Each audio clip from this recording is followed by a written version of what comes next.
Bonjour à toutes et à tous et bienvenue dans Smart Patrimoine. Smart Patrimoine, l'émission qui vous accompagne dans le décryptage des tendances et des actualités du secteur de la gestion de patrimoine. Une émission que vous pouvez retrouver tous les jours sur Bismart for Change, sur les réseaux sociaux de Bismart for Change. Et bien sûr, vous pouvez nous écouter en podcast sur toutes les plateformes de podcast. Au sommaire de cette édition, nous commencerons tout d'abord avec patrimoine thématique. Un patrimoine thématique où nous ferons un focus sur le marché immobilier. Quel bilan du marché immobilier en 2025 ? Quelle projection pour 2026 ? Et que faudrait-il alors que le projet de loi de finances 2026 est enfin passé via 49.3 à l'Assemblée nationale? Que faudrait-il pour fluidifier le marché dans les années à venir? C'est une question que nous poserons dans un instant à Yann Géano, le président de Laforêt France. Nous enchaînerons ensuite avec Enjeu patrimoine, un enjeu patrimoine qui sera, lui, consacré également au sujet du projet de loi de finances 2026.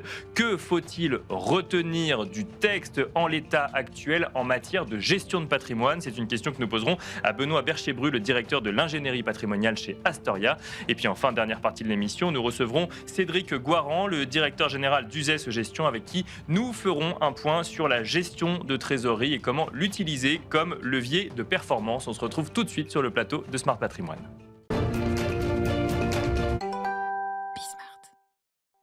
Comment se dessine 2026 en matière d'immobilier? Voilà la question qui va nous animer à l'heure actuelle. Et pour en parler, nous avons le plaisir de recevoir sur le plateau de Smart Patrimoine Yann Géano. Bonjour Yann Géano. Bonjour. Merci d'être avec nous. Vous êtes le président de Laforêt France. Alors on va essayer de comprendre un petit peu à quoi ressemblera cette année 2026 en matière d'immobilier. Si vous avez déjà quelques éléments, quelques indices sur des dynamiques sur ce marché. Juste avant, un petit point sur ce marché immobilier en 2025. On lit différents articles qui laissent entendre qu'on a eu quand même une reprise d'un certain nombre de transactions, une reprise de la progression des prix également en immobilier. Est-ce qu'on peut dire que ça y est, est-ce qu'on peut parler de reprise d'ailleurs sur ce marché immobilier en 2025, Yann Géano? On peut parler d'un net rebond en 2025 puisque on a atteint un volume de transactions qui est assez classique par rapport au volume historique. Alors évidemment, j'isole les années folles de 2019 à 2022, mais un marché qui devrait atteindre entre 930 et 940 000 ventes, ce qui est somme toute relativement classique. Et chez nous, chez Laforêt,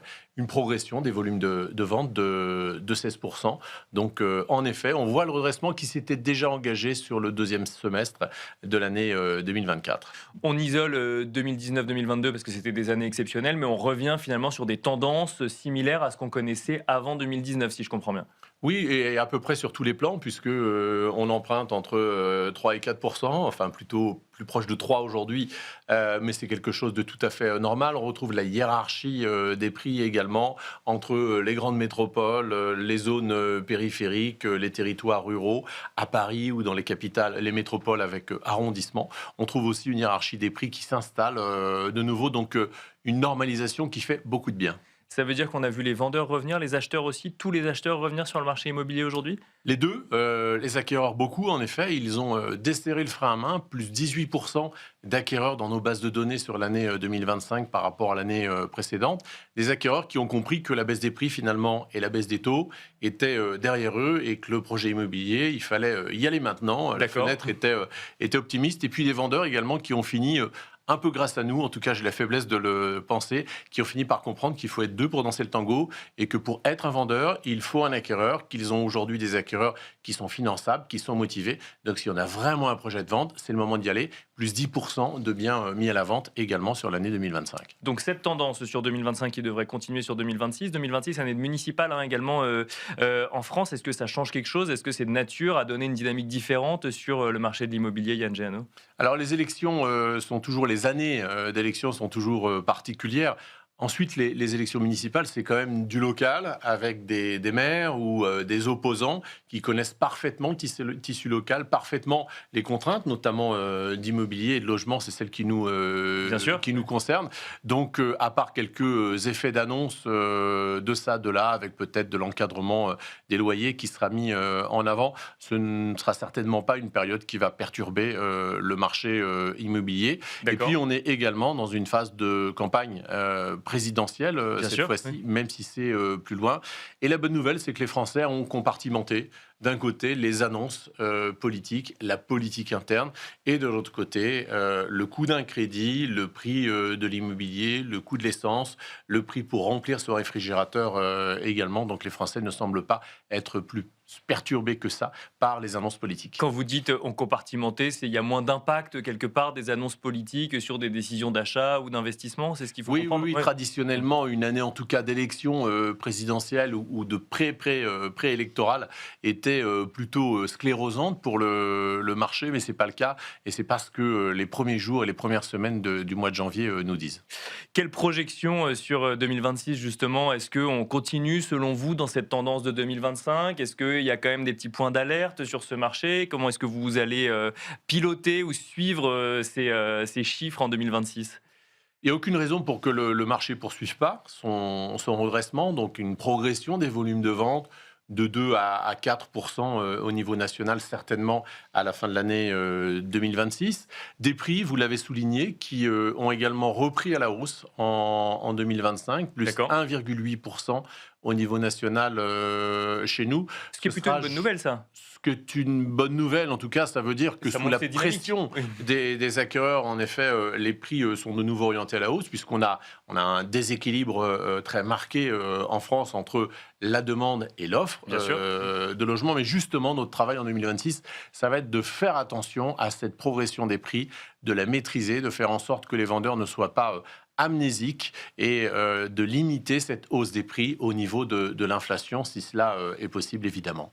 Alors, il y a une question qu'on peut se poser sur 2026, c'est on a enfin un texte donc qui dessine un budget pour cette année 2026. Alors bon, tout n'est pas encore réglé, mais en tout cas, le gouvernement a engagé sa responsabilité via 49.3 sur ce texte. Et il y a notamment une disposition dedans qui concerne le marché de l'immobilier, c'est ce statut de bailleur privé qui propose notamment la possibilité d'un amortissement fiscal annuel pour les bailleurs privés. Est-ce que c'est une bonne nouvelle pour le secteur, Yann Géano, sous réserve que cela entre en application, puisqu'il y a quelques petits questionnements à l'heure actuelle sur le fait qu'il soit constitutionnel que cela entre en application de manière rétroactive au 1er janvier 2026? Oui, évidemment, il y a des questions opérationnelles. La bonne nouvelle, c'est que le logement est regardé différemment par nos politiques et par le gouvernement, que le rôle des particuliers en tant qu'acteurs du logement a été totalement pris en compte et que les verrous sont sur le point de sauter. Alors, D'accord. ce dispositif, du nom du ministre, dispositif Jeanbrun, est perfectible, évidemment. Il est plutôt favorable au neuf, il est plutôt contraignant pour l'ancien, avec une proportion, une quote-part, une quotité de travaux à réaliser pour en bénéficier qui est trop importante aujourd'hui, mais ce sera réglé dans le temps. Je crois qu'en tout cas, on va dans le bon sens. C'est un signal qu'on attendait, qu'on réclamait depuis 15 ans. Bien Il sûr. est là, on ne va pas bouder notre plaisir, ça ne va pas résoudre la crise de l'accès au logement. Justement, cette crise de l'accès au logement, elle va se résoudre dans les conseils municipaux. C'est là, sur le terrain, qu'on va pouvoir trouver des solutions immédiates. Mais bravo, en tout cas, pour cette solution qui relancera au moins la construction. Donc là, l'idée, c'est de moins pénaliser quand même les investisseurs immobiliers. Ça va plutôt dans le bon sens. Ça veut dire qu'on va soutenir quelque part des personnes qui investissent pour l'immobilier, donc le logement derrière quand même. C'est un soutien, en effet, à la relance de la construction, à la relance de l'investissement locatif.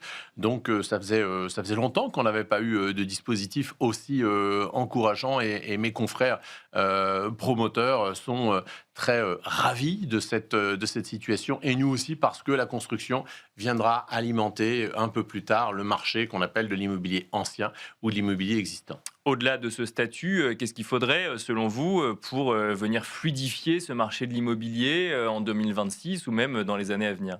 Alors Noël est derrière nous, donc je ne vais pas faire ma liste Non, au c'est un Père peu Noël. tard, Il y aurait en effet beaucoup de choses. L'encadrement des loyers, il y a des études régulières depuis les années 70 qui démontrent que l'encadrement des loyers aboutit toujours finalement à la même problématique, avec un recul de l'offre locative, avec un recul de la qualité de l'offre locative, avec un gel de la mobilité également des locataires. Donc l'encadrement des loyers devrait être regardé extrêmement différemment. La fiscalité locale aussi, on parle là d'une fiscalité nationale avec le dispositif Jeanbrun, mais l'explosion de la taxe foncière n'est pas neutre. Bien sûr.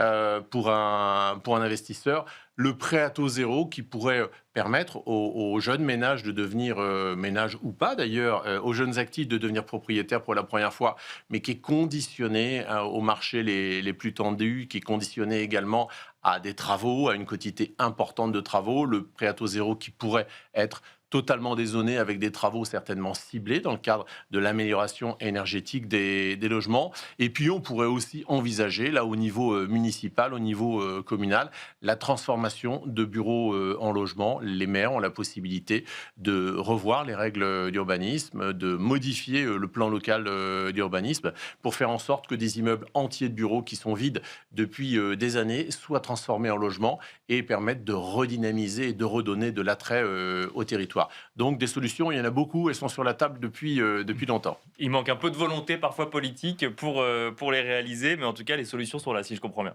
Oui, alors de volonté politique, moi je ne veux pas tirer sur les maires, il y a beaucoup de choses qui sont faites parfois également avec beaucoup d'intelligence, beaucoup de créativité. J'étais dans la métropole de Rennes il n'y a pas très longtemps, qui a mis en œuvre une sorte d'encadrement des loyers, mais pas sur la première location, sur les locations futures, pour plafonner l'évolution des loyers. Ça peut être des choses très intelligentes. Donc il y a beaucoup d'astuces au local, dans les communes, dans les métropoles, pour résoudre cette problématique du logement. Et moi, je compte beaucoup sur cette couche locale pour résoudre progressivement la crise d'accès au logement. Merci Yann Géano, je rappelle que vous êtes le président de La Forêt France. Merci beaucoup. Merci à vous. Et quant à nous, on se retrouve tout de suite dans Enjeu Patrimoine. Avez-vous bien identifié tous les éléments qui concernent la gestion de patrimoine dans le projet de loi de finances 2026 ? Voilà le sujet qui va nous animer à présent, en tout cas sur le plateau de Smart Patrimoine. Et pour cela, nous avons le plaisir d'accueillir Benoît Berchebru. Bonjour Benoît Berchebru. Bonjour. Vous êtes directeur de l'ingénierie patrimoniale chez Astoria. Merci beaucoup de venir sur le plateau et de vous plier à cet exercice.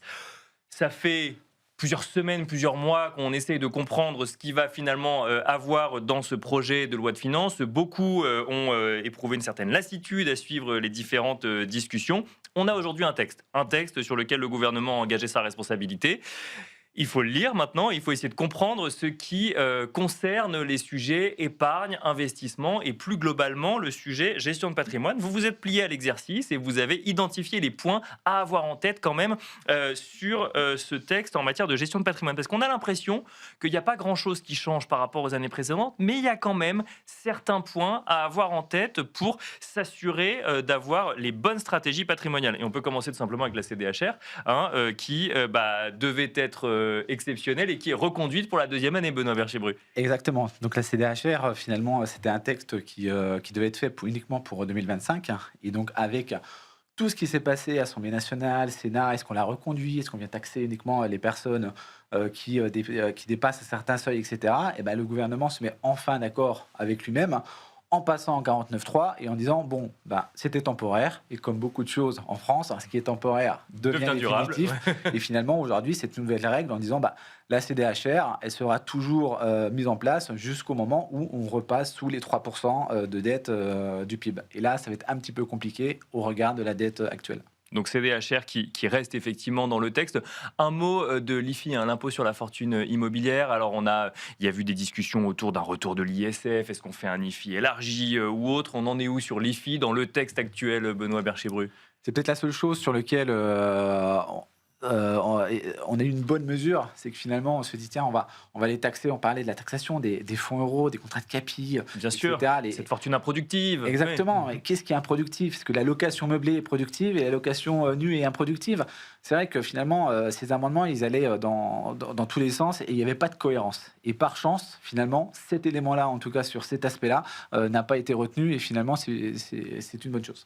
Alors, on va rentrer maintenant un petit peu plus dans l'ingénierie patrimoniale, puisqu'il y a du nouveau sur la taxe qui concerne les holdings patrimoniales, Benoît Berchebru. Alors, effectivement, sur les holdings patrimoniales, ce qui vise, en fait, c'est tous les contribuables qui encapsulent dans leur société holding patrimoniale, quelle que soit la forme. Ça, c'est important, parce que quand on dit société holding, on pense naturellement au SARL ou au SAS, mais pas que, en fait. Il y a aussi toutes les formes, société civile. D'accord. Et là, c'est se dire, peu importe la forme, tout ce qui est société holding, parce qu'une holding a pour but de détenir des titres de participation, et puis on peut détenir d'autres choses. Et en fait, toutes les dépenses somptuaires, les yachts, les bateaux, les choses qui ne sont pas finalement productifs, professionnels, on va les exclure de l'actif professionnel. Pourquoi ? Parce que ce qui dit actif professionnel dit une certaine exonération, et surtout quand on met un pacte du trade sur une société holding, on peut bénéficier d'un abattement de 75%. Donc ça, c'est exclu aujourd'hui. Ça, effectivement, il n'y a que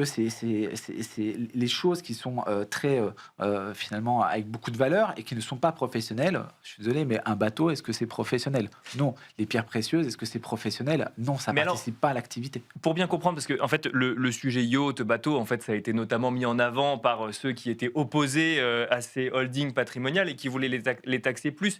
Qu'est-ce qui rentre dans le cadre d'une holding patrimoniale et qu'est-ce qui, de fait, est concerné par ce dispositif anti-abus quelque part ? Aujourd'hui, il y a eu un recentrage. C'est qu'au départ, il y avait plein d'amendements et donc ces amendements mettaient un peu tout et n'importe quoi. Et aujourd'hui, on va vraiment viser les choses qui ne sont pas professionnelles. D'accord. Donc les yachts, les métaux précieux.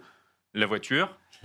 Deux fonctions. Mais encore une fois, si on travaille dans le luxe, est-ce que c'est pas logique d'avoir une voiture de fonction d'un certain standing pour aller voir ses clients ? D'accord. Aussi, parce que, oui. Donc ça reste ensuite à l'appréciation de l'administration fiscale, si je comprends bien. Là-dessus, sur la voiture, il y a un vrai sujet. C'est la loi est sortie. Maintenant, il va falloir attendre les décrets d'application, si décret il y a, pour dire oui, mais attends, telle voiture, elle rentre dedans, et je sais pas, telle puissance de chevaux ou telle valeur. Et la valeur, c'est quoi ? C'est 50 000, c'est 60 000, c'est 100 000. Une Porsche, est-ce que ça vaut plus de 100 000 ou moins de 100 000 ? Et donc ça va être à l'appréciation, effectivement, soit de l'administration fiscale, soit par décret. Ça concerne les holdings dont la valeur dépasse les 5 millions d'euros, hein, c'est ça ? Exactement. Valeur qui dépasse 5 millions d'euros. Oui. Et c'est se dire, les 5 millions d'euros, c'est quoi ? C'est la valeur de la société ? Ou est-ce que c'est la valeur de ces actifs qui sont visés par la taxe ? Et la réponse, c'est bien la valeur des actifs. D'accord. Donc il faut déjà y aller. Donc des actifs qui sont considérés comme des abus. Exactement. Qui sont comme des dépenses somptuaires d'entreprise. Eh ben non. D'accord. Donc du coup, c'est se dire, ça va viser qui ? Des sociétés holding où il y a plus de 5 millions de ces choses-là. Et donc, d'où l'exemple du yacht, je comprends. Exactement. J'avance parce qu'on a un sujet timing. Alors le pacte du trade, il a été beaucoup attaqué durant ces discussions à l'Assemblée nationale. Il est amené via le texte donc dans sa forme actuelle à évoluer quand même. Il est recentré, si je comprends bien, toujours dans cette dynamique de recentrer sur les actifs professionnels. Exactement. Recentrage sur l'actif professionnel pur, c'est-à-dire si j'ai une résidence secondaire mise à disposition des associés à titre gratuit, ça sort. Parce que ce n'est pas considéré comme un actif professionnel. D'accord. Au même titre que ce qu'on vient de dire sur la société holding, on voit que le mouvement, là, il est lancé. D'accord ? On va uniquement identifier les actifs professionnels pour lui permettre d'avoir une exonération spécifique sur du pacte du trade, actif pro ou pas pro. Ça, c'est le premier élément. Deuxième élément, sur le pacte du trade, on va avoir un recentrage aussi sur la durée. C'est qu'aujourd'hui, sur un pacte du trade classique, j'ai un délai de 6 ans, engagement de 2 ans d'engagement collectif de conservation, et puis une fois que j'ai fait la donation, pour faire simple, les repreneurs, les enfants bénéficiaires de la donation doivent conserver les titres pendant 4 ans. Aujourd'hui, on a un allongement de ce délai de conservation. On passe de 4 ans à 6 ans. D'accord. Donc, le délai global d'un pacte de trade va être de 8 ans. Donc, ça va forcer finalement les bénéficiaires à conserver plus longtemps les titres de société transmis avec cet abattement de 75%. Il y a l'apport cession également qui lui aussi voit son régime un petit peu modifié. Là, on voit que le réinvestissement est porté à 70%, hein, c'est ça, le réinvestissement renforcé, oui, du coup. Exactement. C'est parce que quand j'apporte les titres à une société holding, si je vends ma société holding dans les 3 ans de l'apport, je dois réemployer 60%. C'est pour ça que quand on fait la stratégie apport cession 150 0 BTR, il faut absolument se dire il faut que j'ai 3 ans devant soi pour ne pas avoir cette contrainte de réinvestissement. D'accord. Jusqu'à maintenant, je devais réinvestir 60%, et là, on passe à 70%. Déjà, 60%, c'était élevé. Hein. Je suis parti de zéro, je vends 1 million d'euros, c'est 600 000 euros qu'il faut que je réemploie. Je réinvestisse dans d'autres sociétés. Dans d'autres sociétés. Et donc, il faut les trouver, augmentation de capital. Ou dans des fonds d'investissement, mais avec cette durée de réinvestir dans l'économie réelle. Exactement. Et là, on passe sur un réinvestissement de 70%. Donc, d'accord. On voit bien qu'ils veulent réfléchir l'épargne pour dire, bon, on a besoin de vous pour soutenir nos petites PME. Ouais, l'économie de manière générale. Puis surtout, pour aider à cela, en fait, jusqu'à maintenant, on avait 2 ans pour réemployer ces 60%. Maintenant, on va avoir 3 ans pour réemployer les 70%. Donc, on a 1 année supplémentaire, ce qui est quelque chose qui est intéressant en termes de timing. Alors, pour bien comprendre, c'est 3 ans de délai avant de réemployer ou c'est 3 ans de réemploi et au bout duquel on peut sortir? Non, j'ai 3 ans, j'apporte mes titres à ma société holding. Là, est-ce que je vends dans les 3 ans de cet apport-là? Si je vends dans ces 3 ans, je vais avoir 3 ans supplémentaires pour pouvoir réinvestir les 70%. D'accord, oui, pour pouvoir choisir mes investissements. Exactement. Alors D'accord. qu'avant, j'avais 2 ans, 24 mois, c'est court, hein. Oui, Quand, oui, oui, quand on bien vend sûr. une entreprise, hein, on fait le closing, etc., on est un peu séché. Et là, il faut repartir 2 ans pour réinvestir. Donc là, il faut réinvestir plus, mais on a un peu plus de temps pour décider dans quoi on réinvestit. Exactement. Et je pense que c'est une bonne mesure, ça va dans le bon sens. Dernier sujet, alors là, c'est ce qui concerne le plan épargne retraite. Il fallait le voir, hein, et vous l'avez vu, il y a quelques petites évolutions quand même sur ce PER qui a été beaucoup mis en avant, hein, pour financer sa retraite et qui voit quand même quelques petits marqueurs, curseurs évoluer, Benoît Bercher-Bru. Tout à fait. Quand on prend le projet de loi de finances qui a été déposé en 49.3, il y a juste un article 3 qui vous dit conforme. Et là, c'est se dire, mais conforme à quoi? Il n'y a rien qui est rédigé. Et donc là, il faut reprendre toute la procédure du PLF et du 49.3 et c'est se dire, c'est conforme au dernier texte qui a été déposé. Le dernier texte qui a été déposé, c'est le texte qui a été déposé au Sénat. Et justement, le Sénat prévoyait sur ce PER-là, la non-déductibilité à partir de 70 ans. D'accord. Et deuxièmement, le fait d'augmenter les plafonds. Jusqu'à maintenant, je pouvais revenir 3 ans en arrière. Maintenant, je peux revenir 5 ans en arrière. D'accord. Donc finalement, c'est peut-être se dire, pour faire passer la pilule de la non-déductibilité des primes après 70 ans, je vous permets, vous, avant 70 ans, d'aller chercher non plus 3 plafonds, mais 5 plafonds. Donc ça va plutôt dans le bon sens aussi, ou est-ce qu'il faut faire attention aussi Non, à... À mon sens, ça va dans le bon sens. Est-ce qu'il y a beaucoup de contribuables qui faisaient du versement PER avec des primes déductibles après 70 ans? Oui, il y en a, mais c'est quoi? C'est 0,001% des contribuables. Donc oui, on fait un recentrage sur de l'épargne retraite classique. Mais là, ce qui est important, c'est effectivement cette augmentation de plafond où on passe de 3 à 5 ans. Mais attention, cette augmentation va peser sur les finances publiques, puisque finalement, comme j'ai 2 plafonds en plus, du coup, je vais pouvoir déduire plus. Bien sûr. Donc là, il y a quelque chose que moi, je ne comprends pas sur la stratégie du gouvernement, c'est de dire aujourd'hui, on va chercher finalement plus de revenus ou en tout cas de recettes, et on donne un avantage fiscal encore supplémentaire plus long. Faudra qu'on m'explique. Bon, à suivre avec vous dans les prochaines semaines ou prochains mois. Benoît Bercher-Bru, merci beaucoup en tout cas d'avoir Avec décrypté plaisir. ce projet de loi de finances 2026 sous l'angle donc de la gestion de patrimoine. Je rappelle que vous êtes le directeur de l'ingénierie patrimoniale chez Astoria. Merci beaucoup et quant à nous, on se retrouve tout de suite dans l'œil de l'expert. La gestion de trésorerie est-elle un levier de performance sous-estimé? C'est le sujet qui va nous animer à présent dans l'œil de l'expert. Et pour cela, nous avons le plaisir d'accueillir Cédric Guaran. Bonjour Cédric Guaran. Bonjour Nicolas. Vous êtes directeur général d'USES Gestion et c'est votre conviction. La trésorerie d'entreprise est souvent sous-exploitée. Pourquoi cette conviction? Alors d'abord, principalement pour 3 raisons. Je pense que déjà les dirigeants ont tendance à faire preuve de prudence, donc à ne pas de préférer la liquidité immédiate. D'accord. Deuxièmement, je pense que c'est par manque de temps et d'expertise, donc c'est assez secondaire dans les sujets qui viennent. Bien sûr. Et enfin, par habitude, c'est assez récent que les taux soient rémunérateurs, donc c'est relativement récent pour les trésoreries d'entreprise que ce soit rentable. Qu'est-ce qui existe aujourd'hui comme solution pour placer sa trésorerie justement face à ces 3 contraintes que vous venez de nous donner? Alors il y a 2 placements phares qui sont utilisés aujourd'hui, qui sont les comptes rémunérés et les comptes à terme. C'est 2 produits bancaires qui sont principalement utilisés, qui ont l'avantage d'être garantis en capital, mais qui apportent très peu de flexibilité aux dirigeants d'entreprise. Et de la liquidité aussi, ce qu'ils recherchent essentiellement? Oui, c'est ce qu'ils recherchent, c'est des placements avec un taux garanti. D'accord. Donc c'est aussi très lisible pour les dirigeants. Est-ce qu'on peut, dans ce contexte-là, aller chercher plus de performance alors? Alors, plus de performance et aussi plus de liquidité, D'accord. puisque c'est les deux sujets phares pour les dirigeants en trésorerie d'entreprise. Donc, c'est les produits, par exemple, comme les SICAV monétaires, qui peuvent D'accord. apporter un peu plus de rendement et plus de flexibilité, ou les fonds obligataires court terme, qui eux aussi ont tout à fait en gestion de trésorerie. Donc, vraiment, c'est ces 2 autres produits qui peuvent se coupler ou remplacer les produits bancaires qu'on a évoqués Alors, précédemment. on peut peut-être rentrer dans le détail de chacun des 2. La SICAV monétaire, quelle stratégie quand on parle de, encore une fois, trésorerie d'entreprise?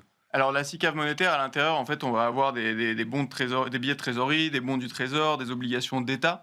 et qui vont permettre d'avoir un portefeuille très diversifié D'accord. et d'obtenir un rendement. Aujourd'hui, on est à peu près sur du 2-2,5%, donc qui permet de battre l'inflation. Et sur les fonds obligataires court terme, on va se concentrer sur les obligations d'entreprise à duration courte, mais bien notées, pour essayer de maîtriser le risque. Et là, on a de la liquidité sur ces deux placements. On a une liquidité qui est quotidienne, donc c'est-à-dire que vous pouvez rentrer et sortir des fonds tous les jours. Est-ce que quand on place sa trésorerie d'entreprise, il faut forcément réfléchir court terme et besoin de liquidité immédiat? Non, pas du tout. Vous pouvez voir beaucoup plus long terme.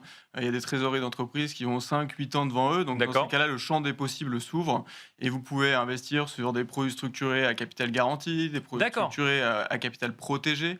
Vous pouvez même aller sur les fonds actions. Il existe aussi toute une gamme de fonds obligataires qui peut répondre à cette demande. Donc, il y a vraiment une panoplie de produits qui vont être disponibles et tout est fait en fonction du profil rendement-risque qu'est prêt à prendre le dirigeant d'entreprise. C'est intéressant parce qu'on a l'impression qu'il y a donc effectivement ceux qui veulent pas du tout prendre de risques, donc on est sur des comptes à terme ou sur du dépôt bancaire. Ensuite, on a donc ces SICAV monétaires ou ces obligations court terme où là on est vraiment dans un univers presque dédié gestion de trésorerie, liquidité et risque faible. Et après, on rentre quelque part quand sur la stratégie long terme, on rentre dans une approche similaire à ce qu'on pourrait avoir sur un épargnant, par exemple. Alors, ça peut être très proche de ce qu'on propose aux particuliers.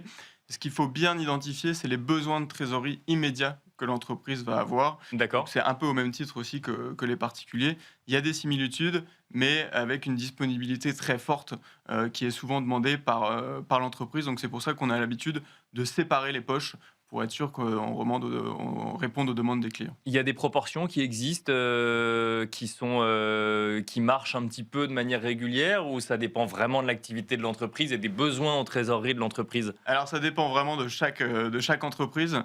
Il y en a qui ont besoin de trésorerie immédiate très forte. D'accord. D'autres où vous allez avoir une besoin de liquidité dans les 3 ou 4 ans pour un projet à financer. Donc dans ces cas-là, vous avez un peu plus le temps de faire travailler la trésorerie. Donc c'est bien un cahier des charges qu'on fait avec l'entreprise en amont qui est particulièrement important pour répondre le mieux possible à ces sujets. Dernière question, est-ce que toute typologie d'entreprise peut être amenée à placer sa trésorerie? Est-ce qu'il faut forcément être une grande entreprise ou une grande ETI pour placer sa trésorerie, ou est-ce qu'une PME peut mettre en place une stratégie de placement de trésorerie? Toute entreprise, à partir du moment où c'est une personne morale, peut placer sa trésorerie d'entreprise. Vous pouvez avoir des cabinets d'avocats, vous pouvez avoir des syndics d'immeubles, des entreprises, des PME. Tout le monde est éligible au placement de trésorerie. C'est souvent ce qui est oublié d'ailleurs. Merci Cédric Guarand de nous avoir accompagnés sur donc l'œil de l'expert dans Smart Patrimoine. Je rappelle que vous êtes directeur général d'Usage Gestion. Merci beaucoup. Merci. Merci à vous également de nous avoir suivis. On se retrouve très prochainement sur Bismart for Change et d'ici là, vous pouvez nous regarder en replay sur bismart.fr.